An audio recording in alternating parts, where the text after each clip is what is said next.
Espermatogênese é o processo pelo qual os gametas masculinos, chamados espermatozoides, são criados. Agora, você deve se lembrar que para criar uma célula que possa ser combinada com o gameta feminino, cada célula deve ser haploide, conter apenas uma cópia de cada cromossomo. Você deve também se lembrar que, para criar gametas haploides, a célula deve passar pelo processo de meiose, que envolve a replicação de seu genoma e então dividir-se, não uma vez, mas duas, para criar 4 gametas haploides de uma única célula-mãe. Em humanos, o processo da espermatogênese ocorre no túbulo seminífero, o que é um elaborado sistema de tubos nos testículos, onde a espermatogênese ocorre. Os túbulos seminíferos de um humano adulto podem, algumas vezes, produzir cerca de 100 mil espermatozoides por dia. Para produzir uma quantidade tão grande de espermatozoides, o túbulo precisa de uma grande e ativa população de células divisoras autossustentáveis, células germinativas. Essas células se tornarão gametas. As células germinativas que são encontradas nos testículos são chamadas espermatogônias. Todos os dias, aproximadamente 5 milhões de espermatogônias sofrem meiose em espermatócitos primários. Depois da primeira divisão meiótica, as células dobram de número e são chamadas de espermatócitos secundários. Uma vez que a segunda divisão espermática está completa, e antes que as células haploides tenham a chance de diferenciar-se em espermatozoides, as células são chamadas de espermátides. As espermátides possuem o número correto de cromossomos para serem gametas funcionais, mas eles não têm as características físicas de um espermatozoide, que o tornarão capaz de nadar até o ovócito e fertilizá-lo. Espermatozoides funcionais parecem muito com uma isca de peixe, mas, diferentemente, possuem apenas 3 características marcantes.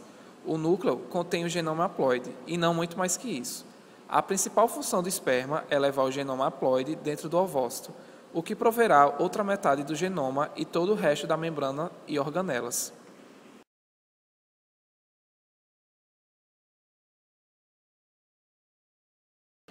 O acrossoma é uma estrutura que forma um chapéu no entorno do núcleo do espermatozoide. A função do acrossoma é permitir a penetração às camadas exteriores do ovócito para que o esperma possa entrar. O flagelo é um longo apêndice em forma de chicote usado para a locomoção. O espermatozoide usa seu flagelo em um movimento chicoteado, o propelindo adiante. Agora você pode estar imaginando como é que um espermatozoide consegue sua energia para bater seu flagelo tão vigorosamente adiante.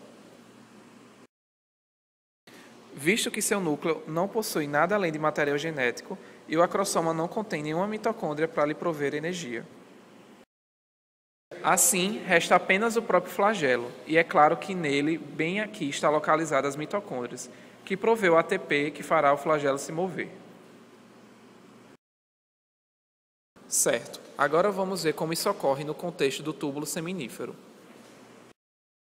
Como você pode ver, nessa seção enormemente ampliada, testículos são sacos de túbulos seminíferos que produzem milhões de espermatozoides e os liberam no lúmen do túbulo.